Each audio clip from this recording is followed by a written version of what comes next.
बिस्मिल्लाहिर्रहमानिर्रहीम। अस्सलामुअलैकुम dear students and dear viewers. क्या कभी आपको ऐसे तलबा व तालिबात का सामना करना पड़ा है? क्या कभी आपने ऐसे तलबा व तालिबात से मुलाकात की है कि जिनको फ़िक्र ही नहीं होती अपनी पढ़ाई की, जिनको इस बात से कोई गर्जी नहीं होती कि उनका रिज़ल्ट क्या आ रहा है, जिनको इस बात की किसी किस्म की कोई टेंशन नहीं होती कि वो क्या कर रहे हैं, उनको क्या करना है?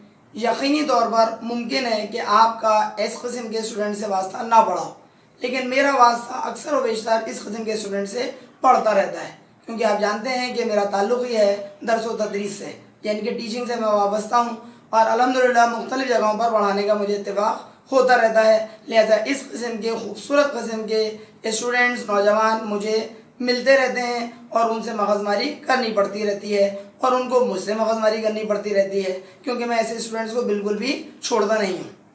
मिसाल के तौर पर चंद एक मिसालें मैं आपको देना चाहूँगा कि फॉर एग्ज़ाम्पल आपको पता है आजकल पेपर्स चल रहे हैं इंटर लेवल के, उसके बावजूद स्टूडेंट्स का तरीक़ाकार, स्टूडेंट्स का रवैया ये है कि पेपर्स के दिनों में भी जितनी उनको पढ़ाई करनी चाहिए वो पढ़ाई नहीं कर रहे हैं।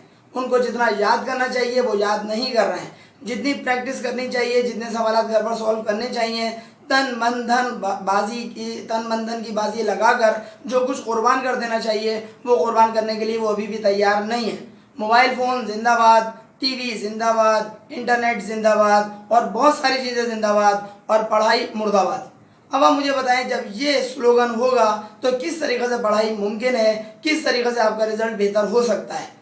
जब स्टूडेंट्स को ये फिक्र ही ना हो कि आज आपने छुट्टी कर ली, जब स्टूडेंट्स को ये फिक्र ही ना हो कि आज आपने होमवर्क नहीं किया, जब स्टूडेंट को ये फिक्र ही ना हो कि अनसॉल्व पेपर्स में बहुत तरह के सवाल अलग अलग तरह के आए हुए हैं और अभी आपने उनको सॉल्व नहीं किया, सॉल्व करना तो दूर की चीज़ अभी आपने देखा ही नहीं है। जब स्टूडेंट्स को इस बात की भी कोई फिक्र ना हो कि कितने टॉपिक्स अभी आपके बाकी बच गए हैं और स्टूडेंट को ये भी फिक्र ना हो कि अनसॉल्व पेपर में फला चीज़ मैंने अभी तक पढ़ी हुई नहीं है, अगर पेपर में आ गई तो मैं क्या करूँगा, उनको इस बात की कोई टेंशन ही नहीं है। फ़िक्र नफाका मौज कर काका, ये है सूरत हाल आज के बेशतर स्टूडेंट्स की। और आज की हमारी वीडियो का ताल्लुक़ भी इसी किस्म के स्टूडेंट्स से है कि तलबा व तालिबात पढ़ाई पर तवज्जो क्यों नहीं देते या तलबा व तालिबात लापरवाही का मुजाहरा क्यों करते हैं। ये है हमारा आज का उन्वान। लापरवाही का मुजाहरा क्यों करते हैं, लापरवाही क्यों करते हैं, क्या वजह है उनकी केयरलेसनेस की। ये है हमारी आज का टॉपिक और आज के इस टॉपिक की जो बुनियादी वजह मेरे समझ में आती है बीइंग अ टीचर, वो ये है कि उनको फ़िक्र नहीं होती अपनी पढ़ाई से रिलेटेड। याद रखिएगा, फ़िक्र में और परेशानी में फ़र्क है। परेशानी ये होती है कि आप किसी चीज़ की परेशानी अपने सर के ऊपर थोप लें और उसके से रिलेटेड कोई काम ना करें। फ़िक्र ये होती है कि आप उस चीज़ की हवाले से तवज्जो तो है आपकी और आपने उस चीज़ का टेंशन अपने सर पे नहीं पाला हुआ है, बल्कि आप उस चीज़ के हल की तरफ बढ़ रहे हैं। जब स्टूडेंट्स को फ़िक्र नहीं होती तो उनको किसी किस्म के कोई टेंशन भी नहीं होती, और जब टेंशन नहीं होती तो फिर वो ये हरकत कर रहे होते हैं जैसा कि मैंने आपको शुरू में जिक्र किया। सवाल ये पैदा होता है कि उनको पढ़ाई की फ़िक्र क्यों नहीं होती। अक्सर व बेशतर तलबा से मैं मुखातिब हूँ, जो स्टूडेंट्स तवज्जो देते हैं उनसे मैं मुखातिब नहीं हूँ। सवाल ये पैदा होता है कि उन स्टूडेंट्स को फ़िक्र क्यों नहीं होती, क्योंकि उनका मकसद हयात, उनकी ज़िंदगी में उनका टारगेट क्या है ये क्लियर नहीं होता। और जब टारगेट क्लियर नहीं होता तो ये बात याद रखिएगा, जब मकसद हयात क्लियर नहीं होता आपका, तो फिर ये बात हमेशा अपने जहन में आपको महफूज रखना चाहिए कि फिर आपके अंदर लापरवाही वाला एलिमेंट जो है वो पैदा होता है। और जितना ज़्यादा मकसद हयात आप पर क्लियर नहीं होगा उतना ही ज़्यादा लापरवाही आपके अंदर बढ़ना शुरू हो जाएगी। और जितना ज़्यादा मकसद हयात आप पर क्लियर होगा कि आपको ज़िंदगी में करना क्या है, आपको ज़िंदगी में अचीव क्या करना है, ज़िंदगी में हासिल क्या करना है, पहुंचना कहाँ है, आपकी मंजिल क्या है, जब ये सारी बातें आप पर क्लियर होंगी, यानी कि मकसद हयात क्लियर होगा, तो इसका मतलब ये हुआ कि आप उतना ही ज़्यादा अपने टारगेट को अचीव करने की तरफ बढ़ेंगे। और जितना ज़्यादा अपने टारगेट को अचीव करने की तरफ आप बढ़ेंगे उतना ज़्यादा आप अपने मकसद की तरफ स्टेप बाय स्टेप जब आगे बढ़ रहे होंगे, तो इसका मतलब हुआ मकसद हयात क्लियर है। और जब मकसद हयात क्लियर है तो आपको अपने टारगेट को अचीव करने की तरफ आपको फ़िक्र भी होगी, और जब फिक्र होगी तो इसका मतलब हुआ आप अपने टारगेट की तरफ बढ़ भी रहे होंगे। क्यों? क्योंकि आप यकीनी तौर पर अमल की ज़िंदगी में जी रहे होंगे और अमल कर रहे होंगे। जस्ट रिवर्स कर दें इस मामले को, अगर मकसद हयात क्लियर नहीं है तो इसका मतलब है आपको फ़िक्र भी नहीं है, और जब आपको फ़िक्र भी नहीं है तो लापरवाही खुद ब खुद सिर्फ पैदा नहीं होगी बल्कि बहुत ऊंचे मरहले के ऊपर पहुंच चुकी होगी।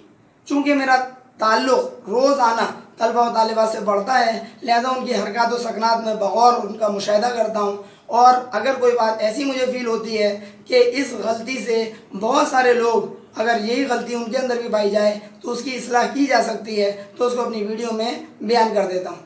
बड़ी मेहरबानी होगी, तमाम स्टूडेंट से मेरी ये गुजारिश है कि अपने टारगेट को, आपका जो मकसद है, आपका जो मकसद हयात है, ज़िंदगी में जो आप हासिल करना चाहते हैं, वो ज़्यादा से ज़्यादा आपकी नज़र में क्लियर होना चाहिए। क्लियर कब होगा?